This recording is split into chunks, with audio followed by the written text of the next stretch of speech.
ಒಂದು ಸುಂದರವಾದ ಕಾಡು. ಆ ಕಾಡಿನಲ್ಲಿ ಹಲವಾರು ಪ್ರಾಣಿಗಳು, ಪಕ್ಷಿಗಳು ಸಂತೋಷವಾಗಿ ಬದುಕುತ್ತಿದ್ದವು. ಕಾಡಿನ ಮಧ್ಯದಲ್ಲಿ ಒಂದು ಸಣ್ಣ ನದಿ ಹರಿಯುತ್ತಿತ್ತು. ಆ ನದಿಯ ಹತ್ತಿರ ಒಂದು ಚಿಕ್ಕ ಇರುವೆ ವಾಸವಾಗಿತ್ತು. ಅದೇ ನದಿಯ ಪಕ್ಕದ ದೊಡ್ಡ ಮರದ ಮೇಲೆ ಒಂದು ಸುಂದರ ಪಾರಿವಾಳ ತನ್ನ ಗೂಡನ್ನು ಕಟ್ಟಿಕೊಂಡಿತ್ತು. ಒಂದು ದಿನ ಕಾಡಿನಲ್ಲಿ ಆಕಾಶ ಕತ್ತಲಾಗುತ್ತಾ ಗಾಳಿ ಜೋರಾಗಿ ಬೀಸತೊಡಗಿತು. ಮರದ ಕೊಂಬೆಗಳು ಅಲುಗಾಡುತ್ತಿದ್ದವು, ಎಲೆಗಳು ಎಲ್ಲೆಡೆ ಹಾರುತ್ತಿದ್ದವು. ಎಲ್ಲ ಕಡೆ ಪ್ರಾಣಿಗಳು ಅತ್ತ ಇತ್ತ ಓಡಾಡುತ್ತಿದ್ದವು. ಆ ಸಮಯದಲ್ಲಿ ಆ ಚಿಕ್ಕ ಇರುವೆ ನದಿಯ ಹತ್ತಿರ ಆಹಾರ ಹುಡುಕುತ್ತಾ ಬಂದಿತ್ತು. ಜೋರಾಗಿ ಬಂದ ಗಾಳಿಯಿಂದ ಅದು ಸಮತೋಲನ ಕಳೆದುಕೊಂಡು ನದಿಯೊಳಗೆ ಬಿದ್ದು ಹೋಯಿತು. ಇರುವೆ ಆಗ ಭಯದಿಂದ, ಅಯ್ಯೋ, ಯಾರಾದರೂ ನನ್ನನ್ನು ಕಾಪಾಡಿ, ನಾನು ನೀರಿನಲ್ಲಿ ಮುಳುಗುತ್ತಿದ್ದೇನೆ ಎಂದು ಜೋರಾಗಿ ಕೂಗಿತು. ನದಿಯ ನೀರು ವೇಗವಾಗಿ ಹರಿಯುತ್ತಿದ್ದರಿಂದ ಇರುವೆ ತುಂಬಾ ಕಷ್ಟಪಟ್ಟು ದಡ ಸೇರಲು ಪ್ರಯತ್ನಿಸುತ್ತಿತ್ತು. ಅದೇ ಸಮಯದಲ್ಲಿ ಮರದ ಮೇಲಿದ್ದ ಪಾರಿವಾಳ ಕೆಳಗೆ ನೋಡಿ, ಅಯ್ಯೋ ಪಾಪ, ಆ ಚಿಕ್ಕ ಇರುವೆ ನೀರಿನಲ್ಲಿ ಮುಳುಗುತ್ತಿದೆ, ಅದನ್ನು ನಾನು ಕಾಪಾಡಬೇಕು ಎಂದು ತಕ್ಷಣ ಮರದ ಒಂದು ದೊಡ್ಡ ಎಲೆಯನ್ನು ತನ್ನ ಕೊಕ್ಕಿನಿಂದ ಕಿತ್ತುಕೊಂಡು ನದಿಯೊಳಗೆ ಬಿಟ್ಟಿತು. ಆ ಎಲೆ ನಿಧಾನವಾಗಿ ನೀರಿನ ಮೇಲೆ ತೇಲುತ್ತಾ ಇರುವೆಯ ಹತ್ತಿರ ಬಂದಿತು.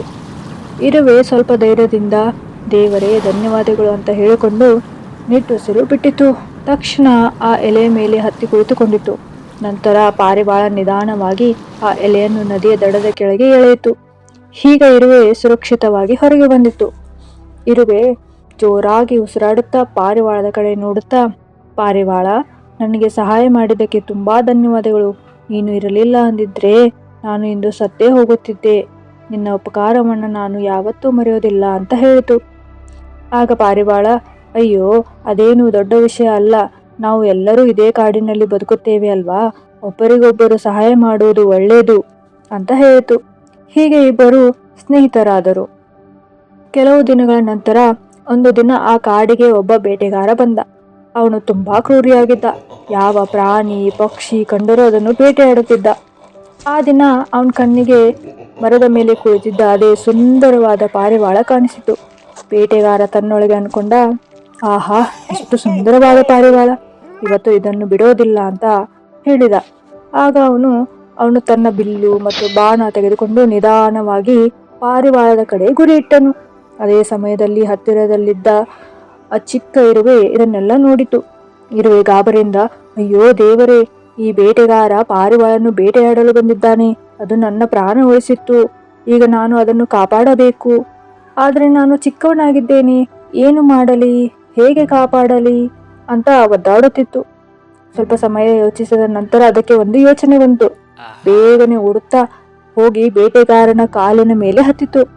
ಬೇಟೆಗಾರ ಪಾರಿವಾಳದ ಮೇಲೆ ಗುರಿ ಇಡುವುದರಲ್ಲಿ ಮಗ್ನನಾಗಿದ್ದ.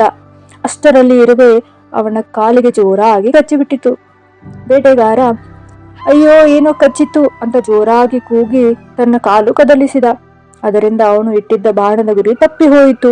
ಆ ಶಬ್ದ ಕೇಳಿ ಪಾರಿವಾಳ ತಕ್ಷಣ ಎಚ್ಚರಗೊಂಡು ಆಕಾಶಕ್ಕೆ ಹಾರಿ ಹೋಯಿತು ಮತ್ತು ಬೇಟೆಗಾರ ನಿರಾಶೆಯಿಂದ ಅಲ್ಲಿಂದ ಹೊರಟು ಹೋದ.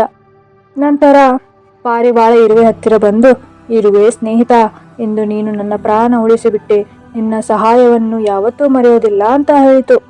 ಇರುವೆ ಹೇಳಿತು, ನೀನು ಮೊದಲು ನಿನ್ನ ಪ್ರಾಣ ಉಳಿಸಿದ್ದೆ ನೆನಪಿದೆ ಅಲ್ವಾ, ಇದು ನೀನು ಮಾಡಿದ ಸಹಾಯಕ್ಕೆ ಸಿಕ್ಕ ಪ್ರತಿಫಲ ಗೆಳೆಯ. ಇಂದು ನಂಗೆ ನಿನ್ನ ಪ್ರಾಣ ಉಳಿಸೋ ಅವಕಾಶ ಸಿಕ್ಕಿತು ಅಷ್ಟೇ ಅಂತ ಹೇಳಿತು. ಸ್ನೇಹ ಅಂದ್ರೆ ಇದೇ ಅಲ್ವಾ ಗೆಳೆಯ ಅಂತ ಇಬ್ಬರು ಮಾತಾಡಿಕೊಂಡರು.